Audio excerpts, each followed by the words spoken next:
Hello बच्चों, आप सभी लोगों का आपका अपना चैनल एमआर बेस्ट एजुकेशन में स्वागत है। तो चलिए, इससे पहले वाले वीडियो में हम लोग अर्धचालक के बारे में पढ़े थे। वो हमारा 10वां वीडियो था। आज का ये 11वां वीडियो होगा। तो आज के वीडियो में हम लोग पढ़ने वाले हैं, यानी आज का सेशन हम लोगों का आज का टॉपिक हमारा है ठोसों के चुंबकीय गुण। ये हमारा पहला चैप्टर चल रहा है, ठोस अवस्था ना, सॉलिड स्टेट। ये अब हम लोग पहला चैप्टर के आखिरी कगार पर हैं। यदि आप पहली बार इस वीडियो को देख रहे हैं तो सबसे पहले प्लेलिस्ट में जाकर उन सभी टॉपिकों को अच्छे से देख लें, ठीक है।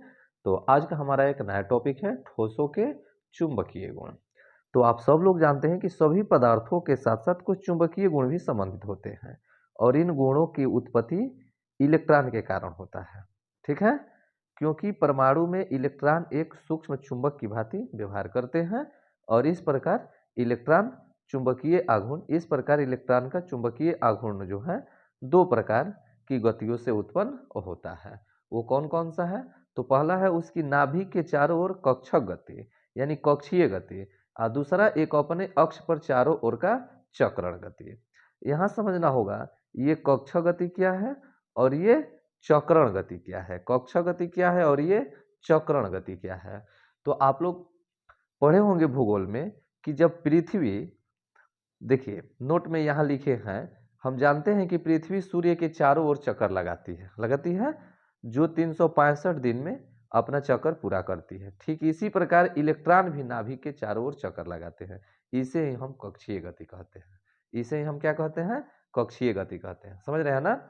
तो यही है ऊपरा कक्षक गति, कक्षीय गति। जैसे आप जानते हैं कि पृथ्वी सूर्य के चारों ओर चक्कर लगाती है जो कितने दिनों में पूरा करती है? 365 दिनों में पूरा करती है।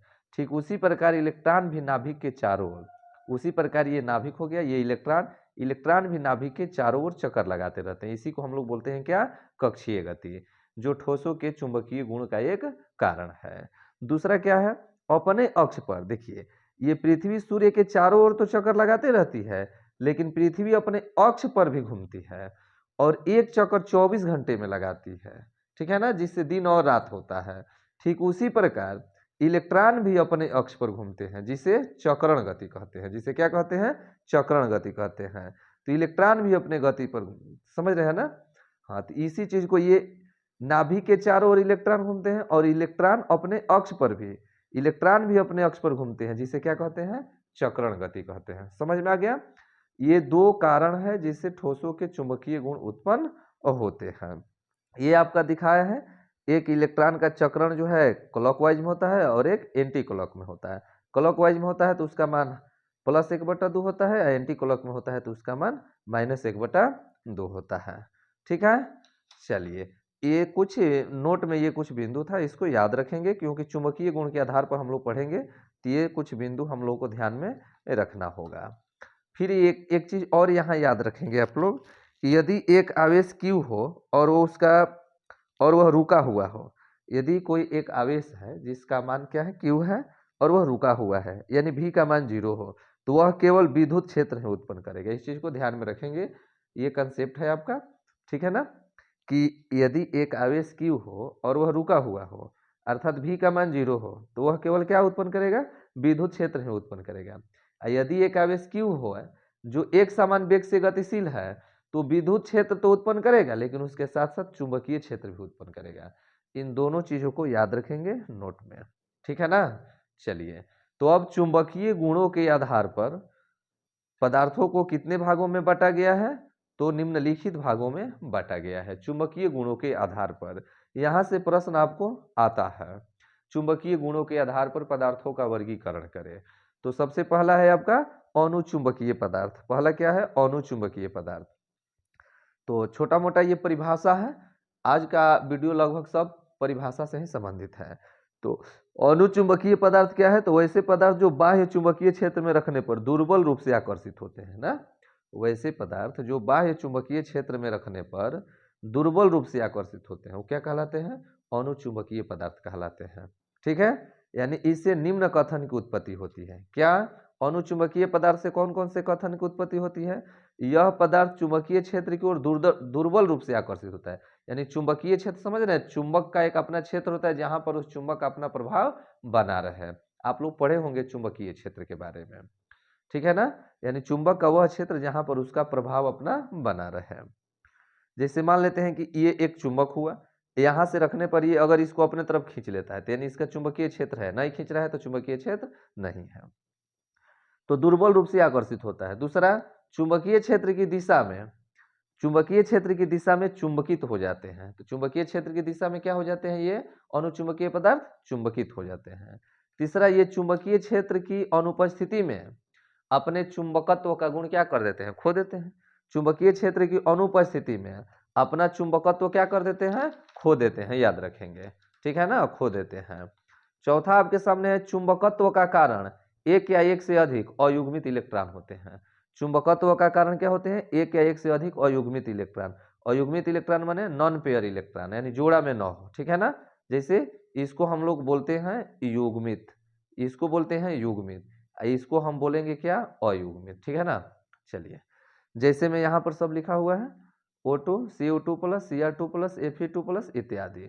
चुंबकीय आघूर्ण को म्यू से सूचित करते हैं। म्यू बराबर सूत्र होता है N into N plus two into B M, Bohr magnet होता है, जहाँ N अयुग्मित इलेक्ट्रॉनों की क्या होती है, संख्या होती है, और बी एम जो होता है चुंबकीय आघूर्ण का मात्रक होता है, बोर मैग्नेट ना, जो म्यू का मात्रक है। तो अनुचुंबकीय पदार्थ हम लोग देख लिए। दूसरा है प्रतिचुंबकीय पदार्थ।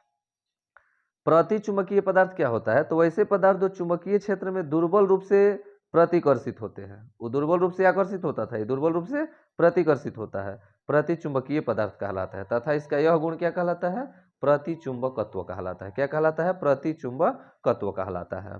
इसे क्या कथन की पुष्टि होती है, इससे चुंबकीय पदार्थ जो होता है चुंबकीय क्षेत्र में दुर्बल रूप से प्रतिकर्षित होता है। वो दुर्बल रूप से क्या होता था, वो दुर्बल रूप से आकर्षित होता था, ये दुर्बल रूप से क्या होता है, प्रतिकर्षित होता है। समझ रहे हैं ना। देखिए, ये दुर्बल रूप से क्या होता था, आकर्षित होता था, देख रहे हैं ना, आकर्षित है। ये दुर्बल रूप से क्या है, सब प्रतिकर्षित है। ध्यान में रखेंगे इस चीज को, प्रतिचुंबकीय पदार्थ में। तो इन पदार्थों में सभी इलेक्ट्रॉन युग्मित होते हैं, उसमें अयुग्मित, और इसमें क्या होते हैं, युग्मित होते हैं। इसमें अयुग्मित इलेक्ट्रॉन नहीं पाया जाता है, जबकि अनुचुंबकीय में अयुग्मित इलेक्ट्रॉन पाए जाते थे, लेकिन प्रतिचुंबकीय में युग्मित इलेक्ट्रॉन पाए जाते हैं, ठीक है। चलिए आगे, इलेक्ट्रॉन का युग्मन होना है ना, इलेक्ट्रॉन का युग्मन होना उनके चुंबकीय आघूर्ण को क्या कर देता है, निरस्त कर देता है, यानी न्यू का मान 0 हो जाता है, जिससे चुंबकीय गुण नहीं दर्शा पाते हैं। जैसे यहाँ H2 है, NaCl है, C6H6 है, TiO2 है, etc। ये जितना उदाहरण देख रहे हैं ये सब आपके प्रतिचुंबकीय पदार्थ है। अब हम लोग पढ़ेंगे लौह चुंबकीय पदार्थ। क्या पढ़ेंगे, लौह चुंबकीय पदार्थ। तो लौह चुंबकीय पदार्थ को समझने के लिए आप लोगों को थोड़ा डोमेन को समझना पड़ेगा। डोमेन क्या होता है ना, तो डोमेन का मतलब वही होता है कि ठोस अवस्था में कुछ पदार्थ के धातु जो होते हैं आयन छोटे छोटे खंडों में एक समूह में बटे रहते हैं, जिसे हम क्या कहते हैं, डोमेन कहते हैं। यही है डोमेन, ये छोटे छोटे पैकेट के रूप में, जैसे ठोस अवस्था में पदार्थ के धातु के जो आयन है, जैसे ये छोटे छोटे पैकेटों में ये आयन बटे रहते हैं, इतर भीतर, समझ रहे हैं ना। ये छोटे छोटे पैकेटों में ये सब आयन है, ये सब बटे रहते हैं। इन्हीं छोटे छोटे पैकेटों का जो समूह होता है ना, इसी को हम लोग क्या बोलते हैं, डोमेन बोलते हैं। अभी इसी के आधार पर हम लोग परिभाषा देंगे लौह चुंबकीय पदार्थ का। तो देखिए, लौह चुंबकीय पदार्थ क्या होता है, तो लौह चुंबकीय पदार्थ के अनुचुंबकीय टुकड़े में डोमेन अनियमित रूप से अभिविन्यासित होते हैं। अनियमित रूप से ये जो डोमेन होंगे अनियमित रूप से अभिविन्यासित होते हैं, जिससे उनका चुंबकीय आघूर्ण क्या हो जाता है, निरस्त हो जाता है। लेकिन पदार्थों को चुंबकीय क्षेत्र में रखने पर सभी डोमेन चुंबकीय क्षेत्र की दिशा में अभिविन्यासित हो जाते हैं। देखिए, अनुचुंबकीय टुकड़े में डोमेन अनियमित रूप से रहते हैं ना, जिससे उनका चुंबकीय आघूर्ण निरस्त हो जाता है। लेकिन जब उनको चुंबकीय क्षेत्र में ले जाएंगे, इसको चुंबकीय क्षेत्र में ले जाएंगे, तो ये चुंबकीय क्षेत्र की दिशा में अभिविन्यासित हो जाएंगे। इसे क्या देखने को मिलेगा, इसे देखने को ये मिलेगा, देखिए ये वाला स्थिति देख रहे हैं ना, एक निश्चित दिशा दिखाई दे रहा है ना इस फिगर में आप लोगों को, देखिए, और प्रबल चुंबकीय प्रभाव उत्पन्न करते हैं। और यदि इसके बाद चुंबकीय क्षेत्र को हटा लेंगे तो भी डोमेन का क्रम बना रहता है, और इस स्थिति में लौह चुंबकीय पदार्थ क्या हो जाते हैं, अस्थायी चुंबक बन जाते हैं। देखिए सब इतर बितर थे, लेकिन यहाँ देख रहे हैं ना, ये चुंबकीय प्रभाव उत्पन्न करते हैं यदि इनके बाद चुंबकीय क्षेत्रों को, अब ये स्थिति में आ गया है, समझ रहे ना, प्रबल रूप से ये आकर्षित हो गया, इस रूप में आ गया, अब इसका प्रभाव हटा लेंगे चुंबक का, तो फिर भी इन पर ये प्रभाव बना रहेगा, ठीक है ना, जैसे लोहा, निकेल, कोबाल्ट, क्रोमियम आदि, तो ये सब हमारा क्या आएगा, लौह चुंबकीय, क्या होगा, ये सब लौह चुंबकीय है।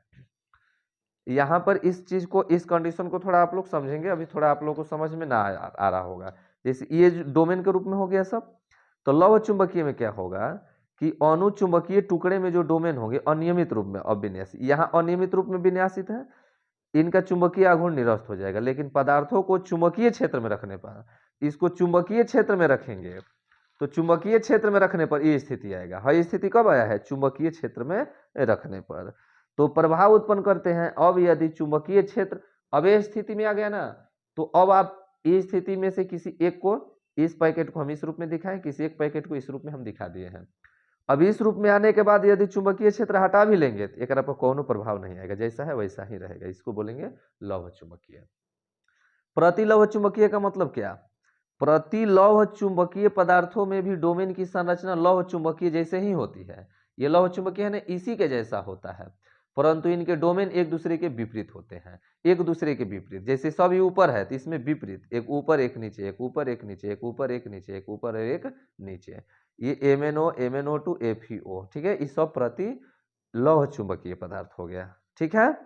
फेरी चुंबकीय पदार्थ, इसमें भी डोमेन चुंबकीय आघूर्ण समांतर और प्रति समांतर दिशाओं में असमान संख्या में होते हैं, समांतर और प्रति समांतर, समांतर और प्रति समांतर का मतलब देखिए, समांतर और प्रति समांतर का मतलब, यदि एगो ऊपर तो दूगो नीचे, तीन गो ऊपर तो दूगो नीचे, एगो ऊपर तो एगो नीचे, दूगो ऊपर तो दूगो नीचे, समझ रहे हैं ना, समांतर और प्रति समांतर, तो इसको हम जैसे इसमें आ जाएगा मैग्नेटाइट, तो ये आपका हो गया फेरी चुंबकीय पदार्थ, इस डायरेक्शन से आप लोग समझ लेंगे, ये फेरी चुंबकीय हो गया, ये आपका प्रतिलौह चुंबकीय हो गया, और ये जो ऊपर वाला देख रहे हैं आप लोग लौह चुंबकीय हो गया, ठीक है। तो अब हम उम्मीद करते हैं कि ये आप समझ गए होंगे। आज का हमारा जो टॉपिक था क्या था, आज का हमारा टॉपिक था चुंबकीय गुण, ठोसों के चुंबकीय गुण, तो ठोसों के चुंबकीय गुणों को हम लोगों ने देखा, ये चैप्टर जो है आप लोगों का समाप्त होता है। अब इसके बाद इस चैप्टर के कुछ महत्वपूर्ण क्वेश्चन आंसर को हम लोग देखेंगे जो NCERT से संबंधित होगा, ठीक है ना। तो मिलते हैं अगले दिन अगले वीडियो के साथ, ठीक है, चलिए धन्यवाद।